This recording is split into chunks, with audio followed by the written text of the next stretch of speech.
Watershed moment in history. It's a term you've probably heard, but what's it mean? And where's it come from? The geological term watershed refers to like a mountain or a ridge that divides the flow of water. So if like you picture a mountaintop like this and a droplet of water raining down and landing on the tippy top of that mountain, that water droplet could flow one of two directions. If it flows one way, it's going to be in that system of rivers, that system of lakes, and perhaps end up in the ocean that's on that side of the mountain. If it flows down the other side of the mountain, it's going to be in a completely different water system. The life of that droplet of water will be completely and totally different because it flowed down that side of the mountain. And so when we talk about a watershed moment in history, that's the metaphor we're operating on. It's a moment in history where everything changes.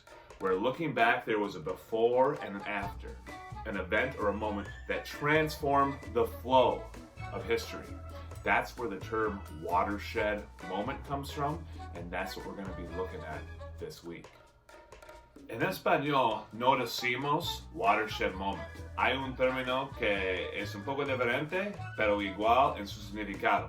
Este término es punto de inflexión. Es un término matemático. Y yo no tengo el vocabulario matemático para explicar las matemáticas, pero pienso que pueden ver lo que quiero decir con este gráfico aquí.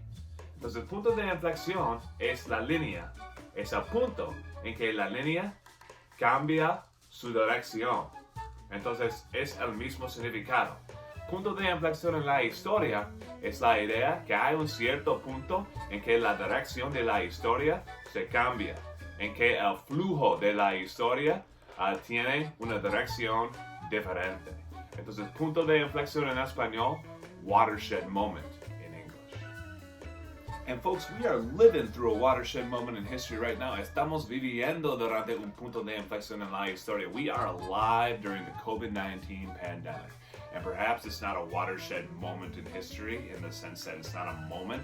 This has been going on for weeks. It's going to continue to go on for months, and it might even be years before we can really say that this thing is behind us. But without a doubt, when we are able to look back at the COVID-19 pandemic, there's going to be a distinct before and a distinct after.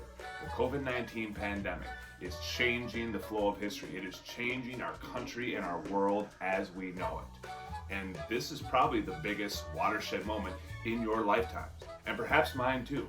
But when I look back on my personal history, I've been alive a little longer than you guys. There's one other event that I can think of that maybe rivals what's happening with COVID-19 right now and the way it's changing the course of history.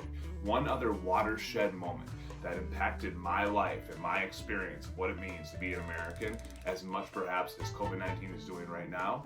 That event was 9/11. We are still very much experiencing the aftermath of the 9/11 attacks. But that said, 9/11 was definitely a moment in history.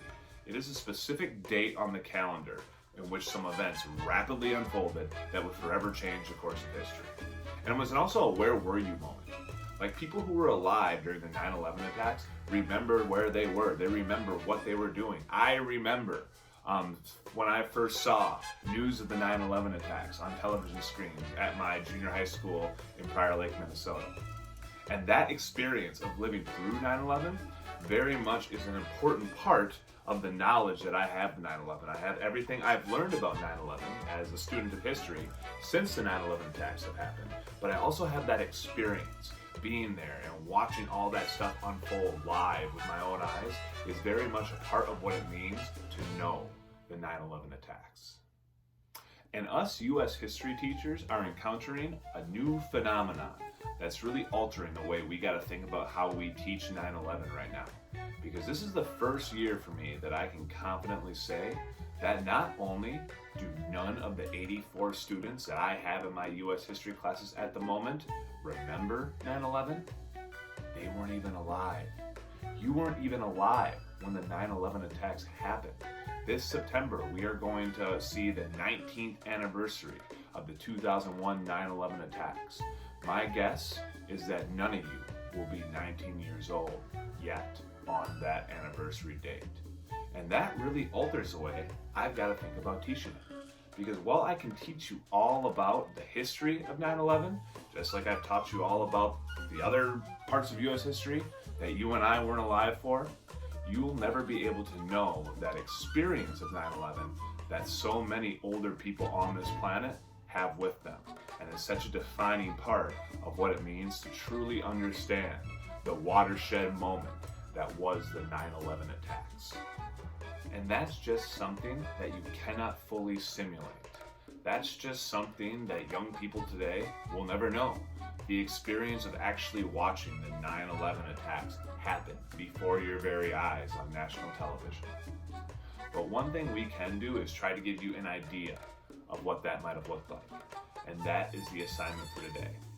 I've got a video that I want you to watch. It's 30 minutes long, but it's really gripping. It'll go by really fast. And it is cuts of news clips of 9/11 in chronological order as those events unfolded.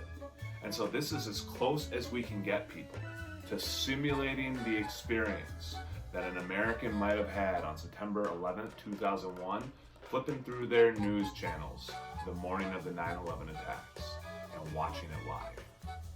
And that's what I want you to be thinking about. That's your assignment in Canvas today. I want you to be thinking about 3 ways in which the experience of 9/11 perhaps differs from just learning about the history.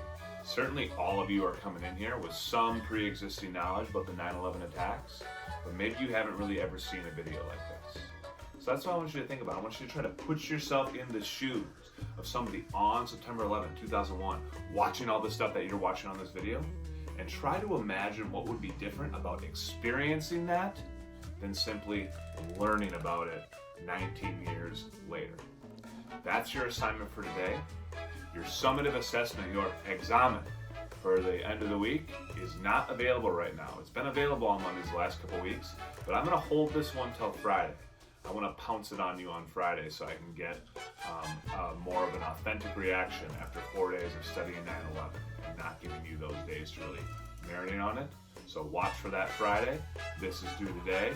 I'll see you tomorrow.